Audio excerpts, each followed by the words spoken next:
আসসালামু আলাইকুম। বাংলাদেশের বেশ কয়েকটি জেলা নোয়াখালী, কুমিল্লা, লক্ষ্মীপুর, ফেনী সহ ওই অঞ্চলে ব্যাপক বন্যা দেখা দিয়েছে।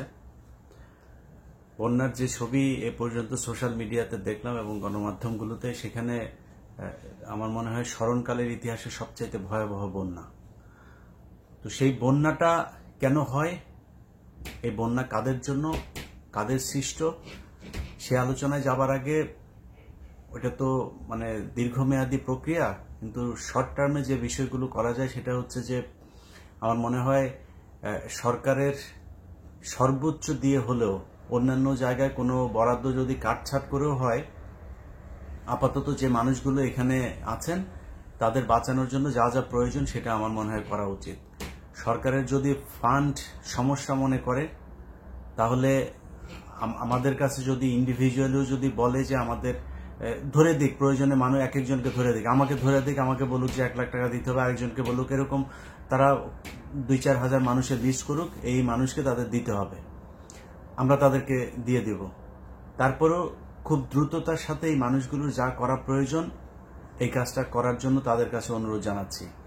আমি ব্যক্তিগতভাবে কখনো এই ফান্ড কালেকশনের এই জিনিসটাতে আমি যাই না, কারণ হচ্ছে এটাতে গেলে সমস্যা আছে, নানান ধরনের হয়। আমার নামে সোশ্যাল মিডিয়াতে আপনার ফেসবুক পেজ টেজ খোলা, অনেকে এইভাবে টাকা টুকা তুলছে, বিকাশ নাম্বার টাম্বার দিয়ে, সেখানে এগুলো করছে। আমি আপনাদের সবাইকে এই ব্যাপারে সচেতন থাকবার অনুরোধ করছি। আমি কখনোই এই বিকাশ নাম্বার টাম্বার দিয়ে আমি কোনো মানুষকে দান করতে গেলে এইভাবে ওয়াজ মাহফিল করা যায়, তারপরে স্লোগান টোগান দিয়ে আমি দান করি না। আমার যতটুকু সামর্থ্য আছে, আমি যাকে পারি অতটুকু আমি করি। তো যারা আমার নামে ফেসবুক খুলে তারপরে এই ধরনের করছে, তাদেরকে কারা টাকা দিচ্ছে সেটা একান্ত আপনাদের দায়িত্বে আপনারা দিবেন। আমার সেটার সাথে কোনো সংশ্লিষ্টতা নাই, এটা আগে বলে দিলাম। আরেক ফেসবুকের ভেতরে দেখলাম যে আমার নামে পেজ খুলে তারপর লিখেছে যে 2 জন উপদেষ্টার নাম ধরে, নাহিদ এবং আসিফ, তাদের নাম ধরে বলেছে যে তাদের অ্যাকাউন্টের কি টাকা টুকা, এগুলো নিয়ে আলাপ করেছে সেখানে। তো আমি এই ধরনের কোনো কথাবার্তা বলি নাই। আসিফ, নাহিদ সহ ডক্টর মোহাম্মদ ইউনূস উপদেষ্টাদের যারা এইখানে আছেন তাদের উপরে আমার এখনো শতভাগ ভরসা, বিশ্বাস আছে যে তারা বাংলাদেশকে ঠিক যেই দিকে আমাদের দেশের যাওয়া উচিত সেই দিকেই তারা নিয়ে যাচ্ছে বলে আমি বিশ্বাস করি। তো তাদেরকে নিয়ে এখনো কোনো খারাপ মন্তব্য করার মতো সময় এখন পর্যন্ত আমি মনে করি না এসেছে। যাই হোক, সেটা অন্য আলাপ। এটা আপনারা সচেতন থাকবেন, আমার নামে যেন কেউ এই ধরনের কোনো পোস্ট টোস্ট এগুলো করলে এই ব্যাপারে আপনারা সচেতন থাকবেন। আমার ইউটিউব চ্যানেলে প্রতিটা ভিডিওতে আমার যে পেজ, সেই পেজের লিঙ্ক দেওয়া আছে, এর বাইরে আমার আর কোনো ফেসবুক পেজ নাই। তো যেটা শুরুতে বলেছিলাম যে বন্যাটা কেন হচ্ছে, খুব একদম অন্তর থেকে শান্তি পেয়েছি যে ঢাকা বিশ্ববিদ্যালয়ে বাংলাদেশ সময় গত রাতে আপনার মিছিল হলো। সেই মিছিলে দেখলাম ভারত বিরোধী নানান ধরনের স্লোগান দেওয়া হচ্ছে। ভারত যদি বন্যায় যদি মানুষ মরে, তারপরে বলছে যে 7 সিস্টার দেব আলাদা করে, এই ধরনের কি কি স্লোগান দিয়েছে, খুব খুব ভালো লেগেছে। আমি মনে করি সময় এসেছে ভারতকে দাঁত ভাঙা জবাব দেওয়ার জন্য। যদি উপদেষ্টারা মনে করে, তাহলে লুৎফুজ্জামান বাবরকে তাড়াতাড়ি জেল থেকে বার করেন, ওনাকে ওই জায়গায় বসান, উনি এগুলো খুব ভালো পারবে। সো লুৎফুজ্জামান বাবরকে দ্রুত এই জায়গায় নিয়ে এই দায়িত্ব দেওয়া হোক। ভারতকে কিভাবে 7 সিস্টারে কিভাবে কি করতে হয়, উলফাকে কিভাবে সহায়তা করতে হয়, কি করতে হয়, এগুলি উনি খুব ভালো জানেন। তো আমি মনে করি যে ভারতের সাথে এই ধরনের আলগা পিরিতি টিরিতি দেখায় কোনো লাভ নেই। তাদের সাথে সরাসরি অ্যাকশনে যেতে হবে। তারা যুদ্ধ করতে চায়। এই ছাত্র আন্দোলনে আপনারা দেখেছেন, আমি নিজেও এই গত 15 বছরে অত্যন্ত হতাশাগ্রস্ত হয়ে তারপরে বিভিন্ন সময় বলেছি যে আমরা কিসের বীরের জাতি, আমরা আসলে বীরের জাতি না, আমাদের সাহস নাই।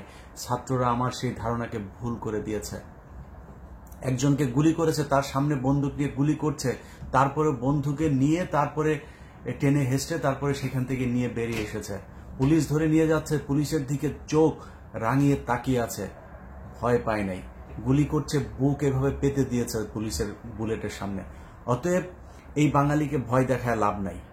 এই বাঙালি, ভারত যদি নাকি আমাদের উপরে আক্রমণ করে, যদি মনে করেন আমরা ভারতের সাথে যুদ্ধ করলাম, অনেকে বলে থাকে না যে ভারতের সাথে আমরা যুদ্ধ করে পারবো না, ভারতের সাথে যদি, বাংলাদেশের সাথে যদি ভারত যুদ্ধ লাগে, এটা মনে রাখেন, আজকে বলে রাখলাম কথাটা, সবার আগে বাংলাদেশের পাশে এসে দাঁড়াবে পাকিস্তান। তাদের সাথে আমরা আলাদা হয়েছি, তাদের সাথে আমরা এক হইতে আর চাই না। ৭১-এ কার ভুল ছিল, কার দোষ ছিল, সেটা আমরা ভুলে গিয়েছি। পাকিস্তানের সাথে কৌশলগত কারণে হলো আমাদের অত্যন্ত ভালো সম্পর্ক রাখা খুব জরুরি। ভারতের বাইরে চীন, পাকিস্তান, আমেরিকা, ইসরায়েল, যার সাথে ইচ্ছা সবার সাথে সম্পর্ক ভালো রাখা যাবে। একমাত্র আমাদের শত্রু হচ্ছে ভারত। তাদের ব্যাপারে যে কোনো ধরনের ডিসিশন যদি নিতে হয়, আমার অনুরোধ থাকবে বর্তমান এই যে গভর্নমেন্ট আছে, সেই গভর্নমেন্টের যেই চিফ অ্যাডভাইজার আছেন ডক্টর মোহাম্মদ ইউনূস, আপনার কাছে অনুরোধ, বাংলাদেশের 16 কোটি মানুষ জীবন দেওয়ার জন্য, যুদ্ধ করার জন্য প্রস্তুত। আপনি শুধু সেই ক্ষেত্রটা প্রস্তুত করে দেন, আর কোনো কিছু আমরা চাই না। তারা যুদ্ধ করতে চায়, কিভাবে করতে চায়? অর্থনৈতিক যুদ্ধ করতে চায়, আমাদেরকে পেঁয়াজ দেবে না।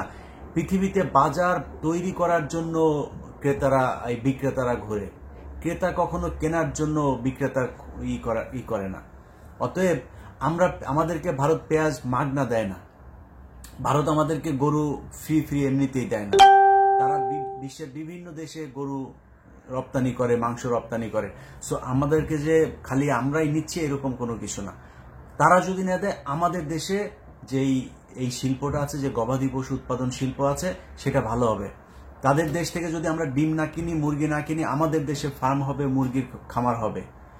তারা আমাদেরকে চিকিৎসা নেওয়ার জন্য খোটা দেয়, আমি মেনে নিচ্ছি যে আমরা চিকিৎসা নিতে সেইখানে যাই, কিন্তু আমাদের সরকার যদি চায় এই দেশে ভালো মানের হাসপাতাল তৈরি করবে, এই দেশের ডাক্তারদেরকে সুযোগ সুবিধা দিয়ে এই দেশের এই হাসপাতালের এই চিকিৎসা খাতে যে দুর্নীতি আছে সেগুলোকে ঠিক করে বাংলাদেশের চিকিৎসা খাত ঠিক করবে, আমি মনে করি একজন মানুষও ভারতে যাবে না।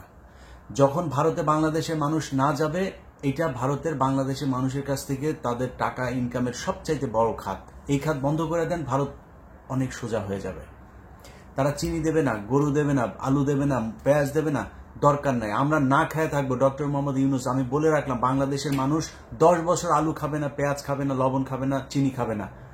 তারপরও ভারতকে শিক্ষা দিতে এই দেশের মানুষ প্রস্তুত। আর যুদ্ধ করতে চায়, ভারত জীবনে কোনোদিন আমাদের সাথে স্থল যুদ্ধ করবে না। সম্মুখ যুদ্ধে কোনোদিন ভারত আমাদের সাথে লাগতে আসবে না, তারা পারবেও না। আর পারমাণবিক হামলা করবেন, বড় ভাই ওইদিকে আছে।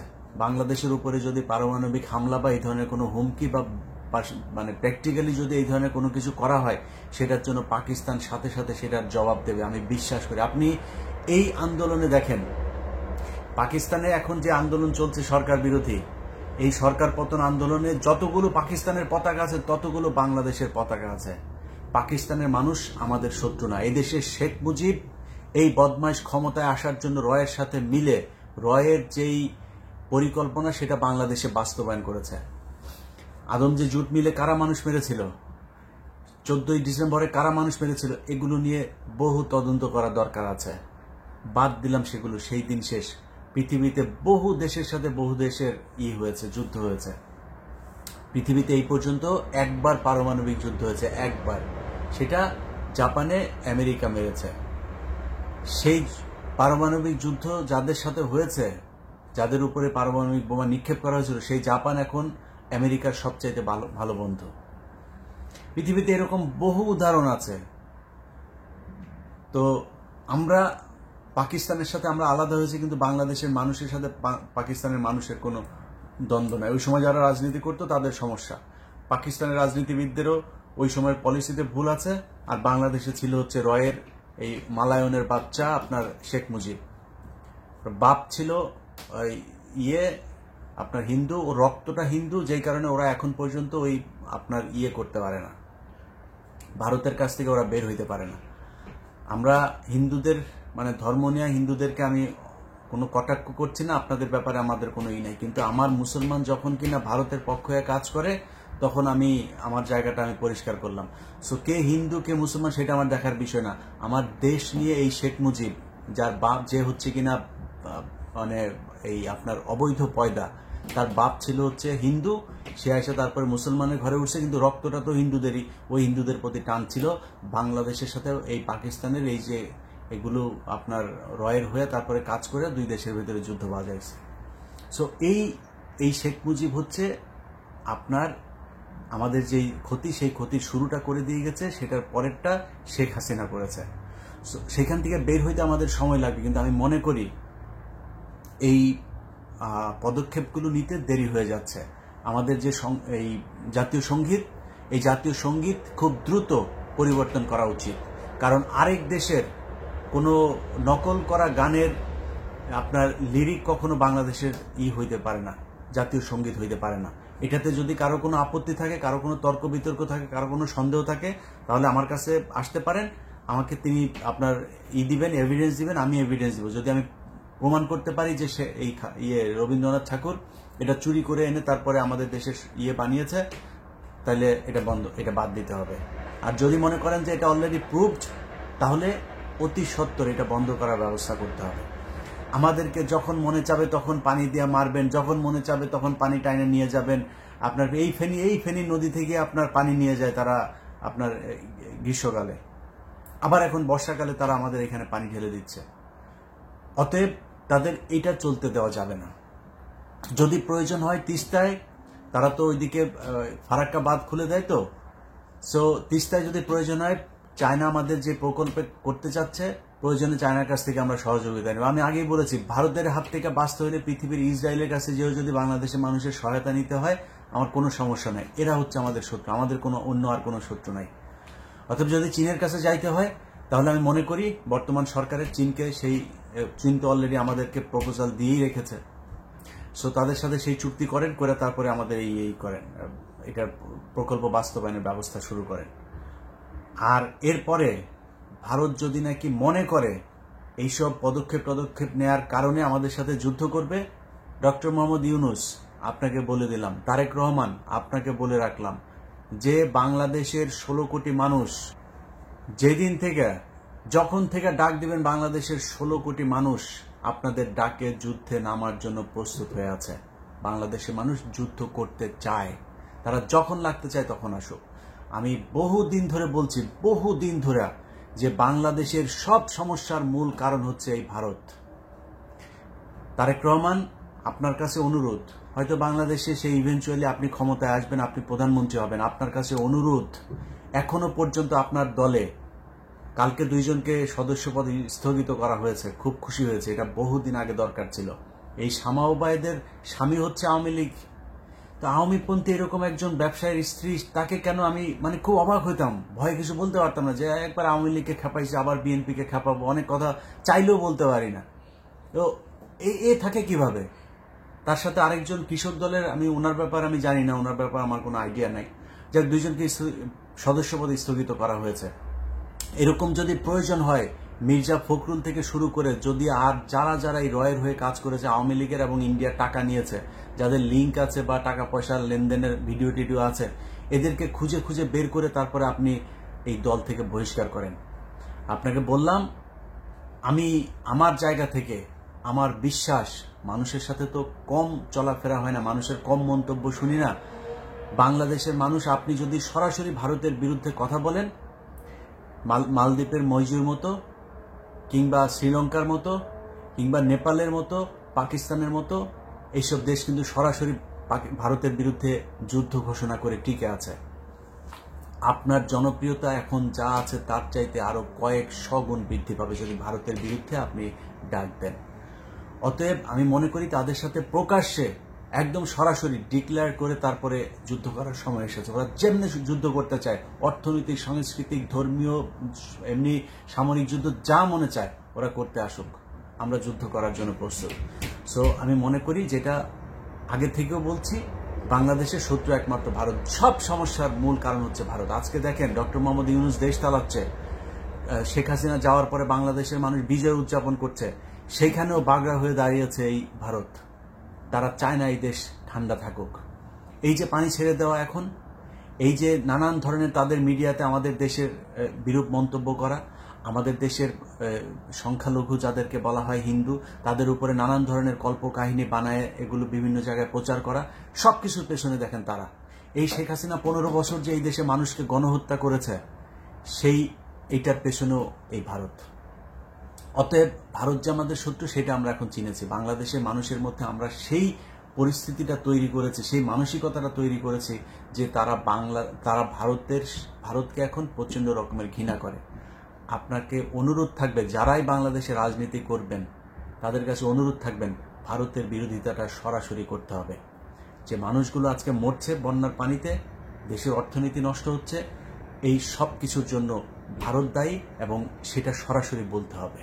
সেটা যদি না বলা যায়, সেটার যদি অ্যাকশন না নেওয়া যায়, তাহলে কোনোদিন এই সমস্যার সমাধান হবে না।